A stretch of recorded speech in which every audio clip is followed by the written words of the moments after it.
है, पेश कर दो, नफरतें खत्म होगी। मक्कतुल मुकर्रमा के बाद जब मेरे आका मदीने मुनव्वरा पहुंचे, मदीने तैयबा जब पहुंचे, तो इब्तिदाई दिन बड़े मुश्किल के थे, इसलिए कि सहाबा अपना वतन छोड़ करके आए थे। अल्लाह अल्लाह, मदीने मुनव्वरा में एक औरत थी जो यहूदी थी और हुजूर अलैहिस्सलाम की वो कट्टर मुखालिफ थी। देखो हुजूर ने मुखालिफों को अपना कैसे बनाया। ये और बात है कि हम अपने सगे भाई को भी अपना नहीं पा रहे हैं, ये और बात है हम अपनी बहनों को भी अपना नहीं बना पा रहे हैं, ये और बात है अल्लाह अकबर के पड़ोसियों को भी अपना नहीं पा रहे हैं। नफरतों का एक माहौल है, जबानें शोला उगल रही है, नफरतें जबान से निकल रही है, गालियां निकल रही है, मुगल्लिज़ात बक रहे हैं। आओ अपने नबी की सीरत तैयबा को देखो। यहूदी औरत है, बहुत कट्टर है अपने मजहब में, और मजहब में कट्टर होने की वजह से हुजूर से सख्त तरीन नफरत करती है, लेकिन वो गरीब भी है, वो मुफलिस भी है। गुर्बत ने उसका हाल ये कर रखा है कि उसके कपड़े इतने फट गए हैं कि पहनने के काबिल नहीं रहे हैं। उसका जवान बेटा अपनी माँ के पास आता है और माँ से आकर कहता है, अम्मी तेरे कपड़े इतने फट गए कि पहनने के काबिल नहीं, और फटने की वजह से जगह जगह से तेरा बदन दिखता है। जवान हूं माँ, जवान बेटे की गैरत को गवारा नहीं है कि मैं तुझे इस तरीके से नंगेपन में देखूं। मेरी माँ अगर तुम इजाजत दो तो मैंने सुना है कि मोहम्मद बड़े सखी हैं, रूही फिदा सल्लल्लाहु अलैहि वसल्लम। मैं उसके जुमलों को नकल करूंगा तो मोहम्मद मोहम्मद ही कहूंगा, वरना हम आशिकों का हाल तो ये है कि दिल नहीं भरता, बल्कि अल्फाज नहीं मिलते। सरकार को क्या कहिए, हम जब भी नाम लेते हैं तो अलकाब व आदाब के साथ, लेकिन काफिरों के जुमलों को नकल करने के लिए, ताकि उनके तेवर आपके समझ में आए कि बात क्या हो रही है, मुकालमा क्या हो रहा है। अल्लाह अकबर। उसने कहा, माँ मैंने सुना है कि मोहम्मद, लेकिन आप दुरूद जरूर पढ़ा करें, हुजूर पाक का नाम आए सल्लल्लाहु अलैहि वसल्लम जरूर कहा करें। जब भी नाम आए तो नाम पे दुरूद जरूर पढ़ना। अगर जिसने मेरे आका का नाम सुन के दुरूद नहीं पढ़ा, आका फरमाते जो मुझ पे दुरूद पढ़ना भूल गया वो जन्नत का रास्ता भूल गया। इसलिए महफिलों का हक ये है कि मेरे करीम आका पे दुरूद पढ़ा करो, उनका हक है। अल्लाह अकबर। जो पूरी पूरी रात हमारे खातिर रोते रहे, हमारी मगफिरत की दुआएं करते रहे, कम से कम उनका नामे नामी आने पे दुरूद तो पढ़ना चाहिए हमें, इसकी बड़ी बरकतें हैं। अल्लाह अल्लाह। तो वो जवान अपनी अम्मी से कहता है, माँ कोई किसी मजहब का जवान हो, माँ से मोहब्बत सबको होती है, माँ मोहम्मद बहुत सखी है, रूही फिदा सल्लल्लाहु अलैहि वसल्लम, क्या मैं तुम्हारे लिए उनसे कोई कपड़ा या चादर मांग करके लाऊं? उस औरत ने कहा, बेटा वो मोहम्मद अरबी जो है, रूही फिदा सल्लल्लाहु अलैहि वसल्लम सखी है, मैंने भी सुना है, लेकिन हम लोग मुसलमान नहीं है। अगर वो हमें चादर देंगे, हमें कपड़ा देंगे, तो वो हमारा दीन हमसे छीन लेंगे और हमें मुसलमान बना देंगे, और हम अपना दीन छोड़ना नहीं चाहते, हम अपना मजहब छोड़ना नहीं चाहते। इसलिए कपड़े लेकर के दीन छोड़ देना ये कौन सी दानिशमंदी है?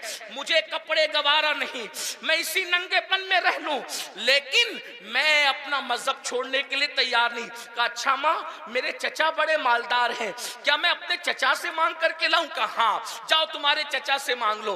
वो जवान चचा के पास जाता है, और चचा के पास जाने के बाद अल्लाह अकबर अपने चचा से कहता है, चचा मेरी माँ के कपड़े इतने फट गए हैं कि पहनने के काबिल नहीं है, चचा क्या आप मेरी माँ को कपड़े दे सकते हैं? वो भी यहूदी था। उसने गुस्से में आके बहुत डांटा, और ये जब डांटा तो ये भी बिल्कुल नर्वस हुआ और आकर के पूरी कहानी माँ को बताई। माँ चचा हम मजहब है, यहूदियत पर है, और उसके बाद उसने ये जवाब दिया, अब भी तुम इजाजत नहीं दोगी कि मैं मोहम्मद अरबी के पास जाकर के कुछ मांगू सल्लल्लाहु अलैहि वसल्लम। उसने कहा, मजहब ले लेंगे, वो तेरे मजहब से तुझे दूर कर देंगे, तेरे आबाई मजहब से दूर कर देंगे। वो जवान कहता है, माँ मुझे भी मजहब से प्यार है, मैं उनके पास जाऊंगा, और पहले जाकर उनके पास ये शर्त रखूंगा, कंडीशन रखूंगा कि हम मुसलमान नहीं होंगे। बस जब ये शर्त रखेंगे कि आप कितना भी एहसान करें मुसलमान नहीं होंगे, फिर अपनी बात रखेंगे, उनकी मर्जी, अगर चाहे तो मदद करे चाहे तो ना करे। अब वो जवान ये कहता है तो उसकी माँ कहती है ठीक है जाओ, अगर इस शर्त पे जाते हो, इस कंडीशन पे जाते हो तो जाओ। फिर क्या हुआ, वो जवान आया। अब तवज्जो करना, अपना नबी, मेरा नबी, तुम्हारा नबी, मेरे आका, सहाबा के झुरमुट में यमनी चादर, बुर्दे यमानी जिसको कहते हैं, यमनी नई चादर सुर्ख धारी वाली अपने बदन पे ओढ़ कर बैठे थे।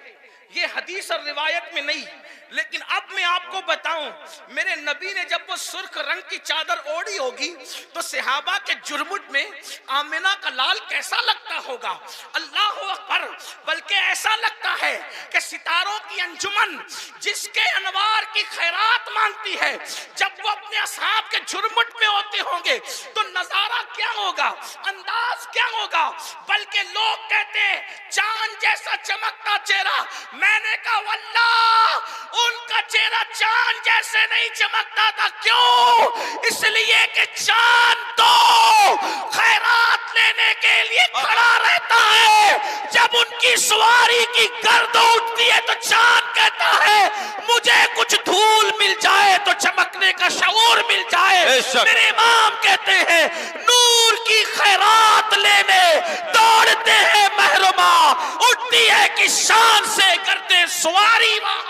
नारे तकबीर। शान की क्या हैसियत है, आसमां घर तेरे तलवों का नजारा करता, रोज एक चांद तसद्दुक में उतारा करता। छुप गया चांद, ना आई तेरे दीदार की ताब, सामने घर कभी होता भी तो सजदा करता। बेशक सुभान अल्लाह। हुजूर ऐसे थे वैसा कोई नहीं। जब मूसा उनकी तरह नहीं, इब्राहिम उनकी तरह नहीं, दाऊद उनकी तरह नहीं, अय्यूब उनकी तरह नहीं, जुल्किफ्ल उनकी तरह नहीं, उज़ैर उनकी तरह नहीं, अजीज उनकी तरह नहीं, सिद्दीक उनकी तरह नहीं, उमर उनकी तरह नहीं, उस्मान उनकी तरह नहीं, अली उनकी तरह नहीं। मौला अली कहते हैं हुजूर इतने खूबसूरत है, ना उनसे पहले किसी ने ऐसा देखा, ना उनके बाद कोई ऐसा देखेगा। मेरे इमाम कहते हैं हुस्न तेरा सा न देखा ना सुना, हुस्न तेरा सा न देखा ना सुना। कहते हैं अगले जमाने वाले, और जगमगा उठी मेरी गोर की खाक, तेरे कुर्बान चमकने वाले। आसियो थाम लो दामन उनका, वो नहीं हाथ झटकने वाले। और सुन्नियों उनसे मदद मांगे जाओ, बड़े बकते रहे बकने वाले। बेशक सुभान अल्लाह। हुजूर बुर्दे यमानी ओढ़कर असहाब के जुर्मुट में बैठे हैं। वो जवान जो यहूदी था, कट्टर माँ का कट्टर बेटा, हुजूर के पास आता है और आकर के कहता है ऐ मोहम्मद सल्लल्लाहु रूही फिदा सल्लल्लाहु अलैहि वसल्लम, मुझे आपसे एक हाजत है, मुझे आपसे एक हाजत है, मुझे आपसे एक हाजत। हाजत कहते हैं किसको? कोई काम है, कोई जरूरत है, कुछ मांगना है, कुछ मदद चाहिए। हुजूर अलैहिस्सलाम ने कहा कहो।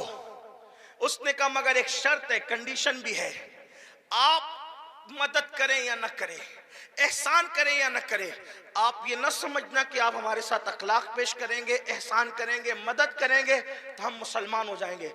आप कुछ भी करें हम मुसलमान नहीं होंगे। अब मदद तलब करूं? हुजूर ने कहा करो। हुजूर ने फरमाया करो, मांगो, क्या मांगते हो? उसने कहा मेरी माँ के कपड़े इतने फट गए कि और पहनने के काबिल नहीं है, जिसकी वजह से बदन दिखता है। गुर्बत इतनी है कि कपड़े ला नहीं सकता, माँ को नंगी देख भी नहीं सकता। आपके पास आया हूं, कुछ कपड़े, कोई चादर दे सकते हो तो दे दे। कंडीशन क्या है? कुछ भी करेंगे हम मुसलमान नहीं होंगे। और मांग क्या रहा है? माँ के लिए कपड़े।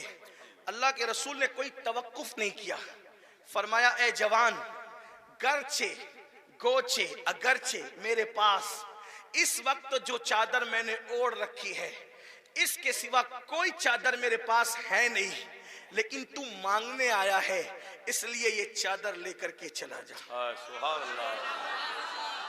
मुसलमान नहीं होना, मुसलमान नहीं होना तो ना होना, ईमान नहीं लाना तो न लाना, लेकिन मेरे दरवाजे की ये रीत नहीं है कि कोई आकर खाली चला जाए। ये दरबारे मोहम्मद है, या अपनों का क्या कहना, यहाँ से हाथ खाली गैर भी जाए नहीं करते। सुभान अल्लाह सुभान अल्लाह सुभान अल्लाह। अगर तू मुसलमान नहीं होता, तेरी मां नहीं होती, कोई बात नहीं, कम से कम एक औरत की आबरू तो बचेगी ना इस चादर के देने से। एक औरत के बदन को तो ढका जाएगा ना इस चादर के देने से। अगरचे ईमान के लिए भेजा गया है, लेकिन औरत की इज्जत की तहफ्फुज भी तो इसी ईमान के हिस्से में से हिस्सा है। अपनी चादर दे दी, अपनी चादर दे दी, ले जा। उसकी तो आंखों में आंसू थे, हकायक हकायक, सच्चाई सच्चाई होती है, उसकी आंखों में आंसू थे। चादर ले गया, मां को उड़ाया और रो रहा था। मां ने कहा क्यों रो रहा है? तो उसने कहा मां, एक तरफ यहूदी चचा का मामला और एक तरफ उस मोहम्मद अरबी जिनसे हम नफरत करते हैं, उनको मैंने कहा कि मुसलमान नहीं होंगे, फिर भी अब उनके पास कुछ और चादर नहीं थी, अपनी खुद की चादर उतार करके दे दी, अपनी खुद की चादर उतार करके दे दी। उस ओढ़ने वाली खातून ने कहा क्या ऐसा हुआ? कहा ऐसा हुआ? तो कहा अब रुकना किस बात पर है? जब बदन पर उनकी चादर डालती है तो दिल में उनकी मोहब्बत भी